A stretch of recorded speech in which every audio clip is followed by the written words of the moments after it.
Good morning, my brothers and sisters. Welcome to episode 117 in the book of Genesis chapter 27 here today. We're going to title today of the value of a blessing. So we're in a context where Isaac is getting old and dying, and he's going to bless his children. He's supposed to be blessing Esau, his oldest, but Jacob's going to steal that blessing. Now, one of the big points today is to Jacob's credit. He's a terrible louse all the way through this story.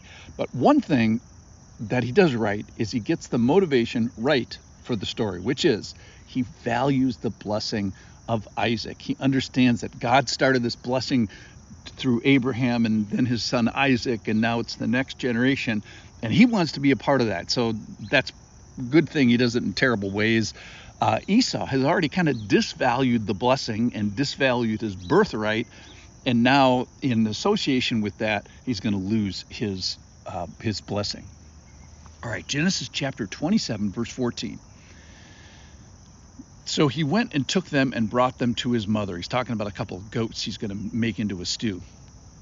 And his mother prepared delicious food such as his father loved. So this is Jacob and Rebekah working together to deceive Isaac. Then Rebekah took the best garments of Esau, her older son, which were with her in the house, her house, and put them on Jacob, her younger son. And the skins of the young goats she put on his hands and on the smooth part of his neck. And she put the delicious food and the bread which she had prepared into the hand of her son, Jacob. So we got delicious food, which is supposedly coming from Esau. Remember, Esau was the only one invited to this party. Rebekah overheard it.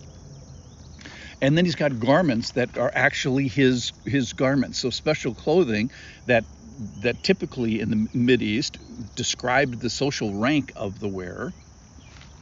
And again, this is supposed to be a secret party, so the fact that he shows up with food indicates that he's the right guy. Then he's got the skin on his neck and skin on the back of his hands from a young goat. And so this is all pulled off with the leadership and direction of his mother. All right, verse 18. So he went into his father and said, "My father." And he said, "Here I am." And then Isaac starts asking questions. "Who are you, my son?" Jacob said to his father, "I am Esau." So Jacob is lying now. "I am Esau, your firstborn. I have done as you told me. Now sit up and eat of my game." It's so interesting. Isaac is down, maybe that old, maybe that sick. "Now sit up and eat of my game, that your soul may bless me." Again, this is all about the blessing. But Isaac said to his son, "How is it that you have found it so quickly, my son?" And he answered, "Because the Lord your God granted me success." So Jacob, washes his hands of God, at least so far in his life. Then Isaac said to Jacob, "Please come near that I may feel you, my son." Why? Why do we feel your son? Well, he tells us to know whether you really are my son Esau or not. Verse 22. So Jacob went to Isaac his father, who felt him and said, "The voice is Jacob's, the voice is wrong, but the hands are of Esau." And he did not recognize him because his hands were hairy like his brother Esau's. So he blessed him. He said, so even after this, first blessing, he's still distressed. And he says, "Are you really my son Esau?" He answered, "I am." Then he said, "Bring it near to me that I may eat of my son's game and bless you." So I brought it near to him, and he ate, and he brought wine, and he drank. So here we have this misidentification and this deception, this lying, deceiving of this, and maybe you could even call this elder abuse and even spousal abuse. You've got this old man who's old for sure, dying for sure, and horizontal, that he has to sit up to do this. So he's infirm, I think. And then the kind of the thing that Jacob tells you what his relationship with the Lord is. He doesn't say, "The Lord my God gave me favor." He says, "The Lord your God." And all along here, Isaac is suspicious. He says, "I want to know whether you really are my son Esau or not." Your hands feel like him, but you sound like another guy. But he does bless him. And then afterwards he says, "Are you really Esau?" And he says, "I am."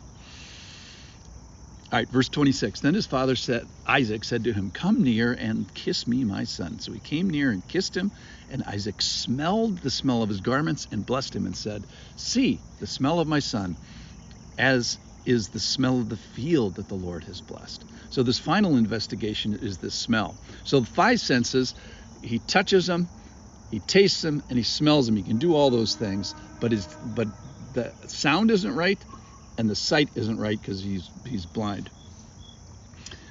Then here's the blessing. May God give you the dew of heaven and the fatness of the earth and plenty of grain and wine. Let people serve you and nations bow down to you. Be Lord over your brothers, and may your mother's sons bow down to you.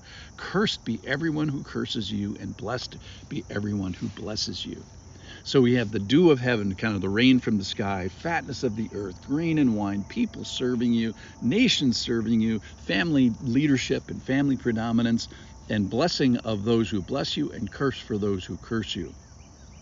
So in conclusion here, it's tough to make some good spiritual applications from this, but Jacob does something right. He values the blessing and the favor and the intense look of the Lord. And I think we can value this precious being under God's umbrella, his protection, his heritage. We can kind of misvalue that, or we can hypervalue it like Jacob does.